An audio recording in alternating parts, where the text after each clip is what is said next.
Olá pessoal, tudo bem? Eu sou o Ivan, sou professor de Física e nesse vídeo eu vou conversar um pouco com vocês sobre ideias iniciais, tá? Um certo rascunho de como é que uma escola poderia iniciar um programa de apoio a Olimpíadas Científicas, tá? Então o que me motivou a gravar esse vídeo? Uma pessoa veio no meu Instagram e perguntou se ele não achava que era meio suspeito. Sempre nas Olimpíadas Nacionais, os alunos que representam o Brasil nessas Olimpíadas que fazem um ótimo trabalho, tá? Então o Brasil ele tem destaque em várias Olimpíadas Internacionais. Isso não era suspeito eles sempre virem das mesmas escolas, ou praticamente das mesmas escolas, né? Isso não poderia ser certamente suspeito, talvez alguma coisa de corrupção, favorecimento ilícito, esse tipo de coisa. E eu fiquei até meio chocado com isso, porque eu estou envolvido em Olimpíadas Científicas há mais ou menos uns 14 anos e de fato nunca vi nada que levantasse a suspeita de uma atitude ilícita por parte de organizadores de Olimpíada, tá? E sempre eu vi um espírito olímpico, né, de valor ao conhecimento e ao mérito, né, bem forte em Olimpíadas Científicas, né, dos participantes e de professores. E de fato, eu já vi inclusive ouvi falar até de punições a colégios que procederam mal de alguma maneira. Já ouvi falar disso. Não sei detalhes, mas de fato, de alguma coisa que acontecesse aí por debaixo dos panos, nunca ouvi. Tudo bem? O que de fato acontece é que alguns colégios, tudo bem, de alguns estados, então você tem estados bem fortes, por exemplo, São Paulo e o Ceará, eles têm uma cultura olímpica bem forte, então as pessoas sabem o que são Olimpíadas Científicas, sabem quais existem, muita gente participa dessas competições, saem em outdoors. Resultados de Olimpíadas Científicas saem no jornal, então as pessoas conhecem isso, tudo bem? Tanto em São Paulo quanto no Ceará. Existem outros também estados que têm uma força em Olimpíadas também. Então, Rio de Janeiro tem bastante gente que participa de Olimpíadas Científicas, né? Piauí, Pernambuco, Goiás, né? E vez ou outra aparece gente aí de outros estados que ocasionalmente aparecem. Minas Gerais, por exemplo, gente do Sul, do Norte, enfim. Bahia também. Então, é claro que existe gente de todo o Brasil, mas se a gente pegar, por exemplo, a grande parte das Olimpíadas Nacionais, muita gente vem do Ceará e de São Paulo. Tá? Então, o que essas escolas fazem, que eu observo, e eu já trabalhei, eu dou aula no ITA hoje em dia, mas antes da aula em ensino superior, eu fui participante de Olimpíadas, então conheci colegas, todos os estados que eu falei, e também trabalhei em escolas treinando alunos para Olimpíadas Internacionais de Física, tá? Em diferentes níveis, diferentes competições. E o que eu vejo que essas escolas fazem e que outras escolas não fazem e que isso explica o desempenho tão bom desses alunos. Tudo bem? E para fechar, vou tentar discutir um pouco os custos e por que vale a pena. Naturalmente, você não precisa ser um professor para assistir esse vídeo. Mesmo se você for um aluno, você pode ver isso para saber o que é ofertado em outros lugares e poder entrar em contato com a sua escola e poder ali tentar dar uma ideia, uma crítica construtiva, tentar conversar com um coordenador, um diretor, enfim, para tentar organizar algo nesse sentido e até munir vocês de argumentos, tentando convencer por que é interessante para a escola construir esse tipo de programa. Certo? Então, feita essa apresentação, vamos lá ao que pode ser feito em um programa de apoio a Olimpíadas Científicas. Então, a primeira coisa, e a principal, eu diria que é organizar um cronograma de aulas semanais, certo? De aprofundamento. Tá? Então, como é que seriam essas aulas, certo? Então, é ideal que elas sejam voluntárias, tudo bem? Então, não deve ser uma coisa que os alunos tenham que ir como uma carga horária a mais na aula que eles vão aí eventualmente de manhã ou à tarde, mas eventualmente à noite, e junta os alunos ali dos turnos que tiverem interesse em se aprofundar em física e que desejarem participar dessas aulas, eles vão aí essa aula de aprofundamento. Então, aulas com salas extremamente voluntárias, então vai quem quer aprender, tudo bem? Então, isso garante que a postura dos alunos é muito diferente de uma aula obrigatória convencional. Aulas de aprofundamento vão ter um nível mais puxado, então realmente deve ser para os alunos que têm mais interesse e até mais facilidade, né, que realmente queiram se aprofundar nisso. Tudo bem? E então com esses alunos você pode ir trabalhando de forma complementar a aula. Então, por exemplo, Vou pegar o exemplo aqui da Olimpíada de Física, a Olimpíada Brasileira de Física, para alunos, por exemplo, do primeiro ano do ensino médio. Então, tipicamente, no primeiro ano do ensino médio, as pessoas estudam mecânica, certo? Mas os alunos do primeiro ano, eles estão no nível 2 da OBF, que cobra tanto mecânica, como também assuntos como termologia, ondas, certo? Esses assuntos aí, e óptica também.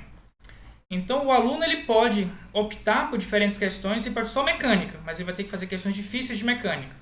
Mas se ele sabe um pouquinho desses assuntos, termologia, ondas e ótica, ele pode fazer questões mais fáceis desses assuntos. Então, eventualmente, você pode, nessas aulas de aprofundamento, tratar desses assuntos que não são abordados nas aulas convencionais. Então, você pode ali complementar os assuntos vistos em sala de aula normal ou aprofundar. Você pega ali um tempo para ver mecânica, mas você não vai dar toda a teoria de mecânica. Você vai ali atrás dos problemas mais difíceis de mecânica para você, de fato, fazer aquele desafio aos alunos. Tudo bem?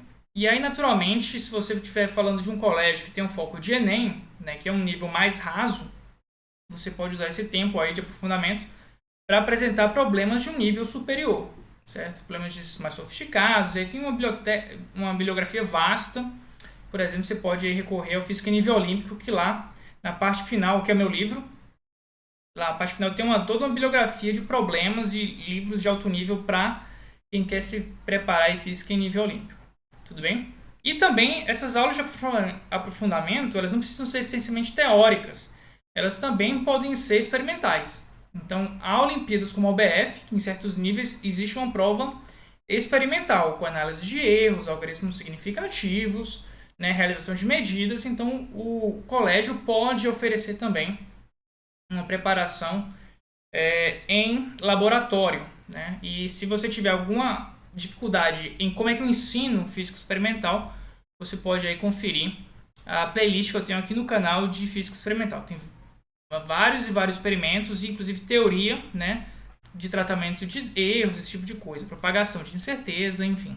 Tudo bem? Então, o coração da coisa, eu diria que está de fato em você promover um treinamento específico de aprofundamento com essas aulas semanais, voluntárias e, naturalmente, por ser voluntário e o nível mais aprofundado, tenha em mente que são turmas menores. Né? Então, não vai ser uma turma, por exemplo, de 40 alunos. Né? Uma turma de Olimpíada de 40 alunos é muito grande. Tá? Então, o ideal é que você tenha turmas menores, vamos dizer assim, uns 20 seria um bom número, que você consegue, como professor, ter um acompanhamento mais individualizado de cada aluno desse. Algumas turmas aí que eu tinha, né, como aluno, eu dava aula para 3 alunos que iam para uma mundial de física. Às vezes um aluno de Ibero-Americano, eu dava aula para ele sozinho. Então é uma aula particular que o colégio me pagava para treinar um aluno que ele foi medalhista, certo? Então, de fato, é um investimento que o colégio faz e que, diferente de aulas para 60 alunos, em que fica uma coisa completamente despersonalizada, essas turmas menores permitem que o professor consiga ali conhecer os seus alunos um a um e aí consegue dar uma atenção diferenciada a esses alunos. Tudo bem? Então, é um investimento diferenciado nesses alunos que têm essa aptidão. Tá bom? Então, esse aí é o primeiro ponto e o mais importante. O segundo seria existir uma figura de um coordenador de Olimpíadas. Então, vários desses colégios que têm uma tradição olímpica, você tem a figura de um coordenador de Olimpíadas.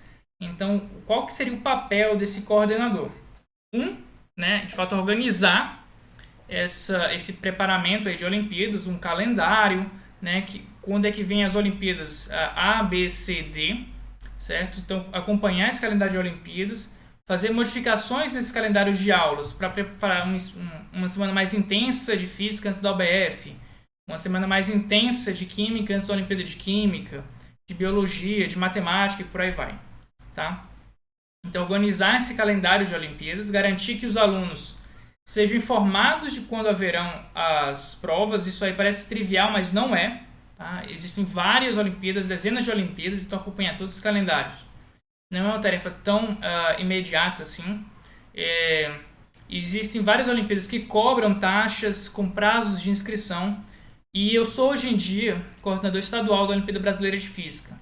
E é impressionante como os colégios deixam para a última hora as inscrições das Olimpíadas. Então, a figura desse coordenador de Olimpíada ele facilita com que o colégio possa garantir a participação da instituição e dos alunos na Olimpíada. Tá? Além disso, a parte de apresentar Olimpíadas, como eu falei, são dezenas.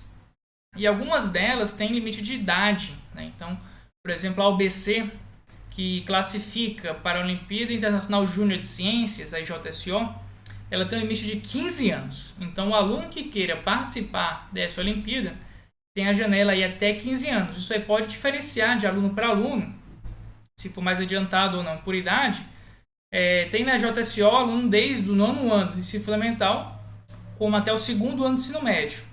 Tá? Mas eu ouço muito falar de gente que descobriu essa Olimpíada e já tinha mais de 15 anos. Tá? Então a figura do coordenador de Olimpíada, ele serve para apresentar o mais cedo possível as Olimpíadas e ver o que o aluno, né, dessa escola tem interesse em participar. Tá? É importante falar sempre que tem que ser uma coisa que venha do aluno, das inclinações naturais do aluno, para você explorar o melhor de cada um. Tudo bem? E aí, garantir que as Olimpíadas sejam apresentadas, os prazos sejam cumpridos e que os alunos sejam informados de qual final de semana, qual dia, qual horário acontecerão essas competições. Tudo bem? Então, ter gente na administração da escola que cuide disso aí, desse relacionamento aí, escolas, alunos e Olimpíadas Científicas.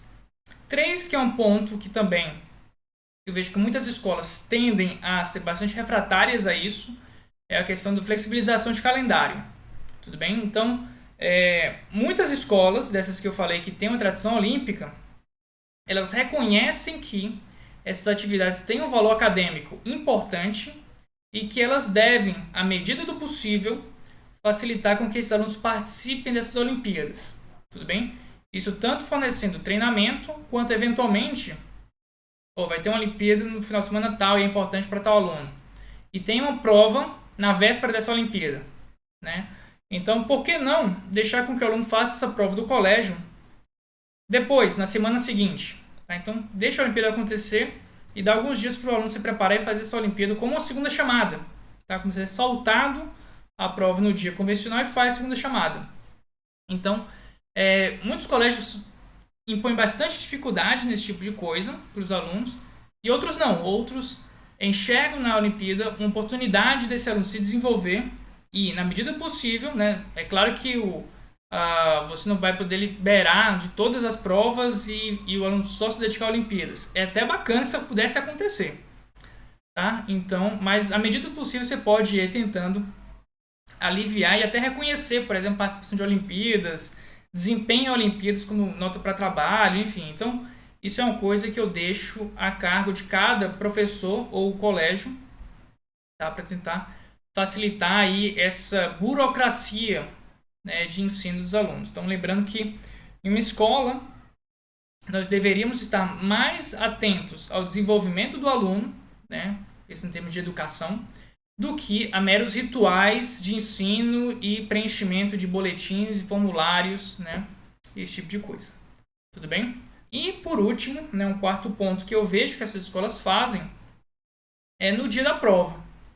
Então, esse coordenador de Olimpíadas, né, uma equipe do colégio em geral, né, nesses casos desses alunos, muitas vezes eles reúnem os alunos no próprio colégio, tomam um ônibus fretado, por exemplo, e levam todos eles ao local de prova. Então, há situações em que o local de prova pode ser na Universidade Federal, que seja longe, ou que o campus ou prédio não seja tão fácil de identificar. Então, o colégio leva todos os alunos para o local de prova no tempo correto, com tempo, com uma antecedência razoável, sei lá, de 1 hora antes da prova, em que todo mundo possa ir ao local de prova tranquilo. Então, você evita aí problemas de gente chegando atrasado, né? Ou ainda tem o caso de Olimpíadas que o aluno precisa se deslocar a uma outra cidade para realizar participar dessa competição. E aí esse acompanhamento de prova de ir um ônibus para outra cidade, ou às vezes até viagens, eu tive que viajar no processo de seleção da Olimpíada Internacional de Física que eu participei, eu tive que ir para São Carlos e eu morava em Fortaleza. Então, meu colégio ele me acompanhou como professor, pagou até hospedagem para mim naquela oportunidade, né, em que eu me classifiquei. Mas, né, tenham em mente que o colégio ele pode, né, ajudar o aluno também nesse dia de prova no local mais imediato, até às vezes dando até lanche, que eu já vi também os colégios darem lanche. Tudo bem? Então, esses são os 4 pontos que os colégios podem fazer para ajudar os alunos num programa olímpico, né? Aulas de aprofundamento, a figura de um coordenador de Olimpíadas, né? Flexibilização de calendário escolar, né? Provas, enfim, e acompanhamento no dia de provas, né? E eventuais viagens. São 4 pontos que os colégios podem sim dar um suporte. E aí, qual vai ser a barreira que você vai encontrar? Né? Tudo isso aí gera custo para os colégios. Então, realmente, investir em Olimpíadas não é uma coisa barata. Tenham em mente que as aulas de Olimpíadas, e quem é professor vai concordar comigo, são aulas bem diferenciadas. Né? São aulas difíceis de dar, que o professor precisa estudar, muitas vezes, para ensinar uma coisa a nível olímpico, certo? Então, a hora-aula dos professores costuma ser mais cara, por serem aulas mais exigentes, certo? E que mais horas-aulas com turmas menores ficam menos rentáveis, né? Então isso aí tudo é custo. A figura de uma pessoa a mais para trabalhar com Olimpíadas, né? Pagamento de ônibus, pagar gente no sábado, domingo, então tudo isso é custo. Mas o que eu percebo que esses colégios que investem em Olimpíadas colhem depois, tá? É o seguinte.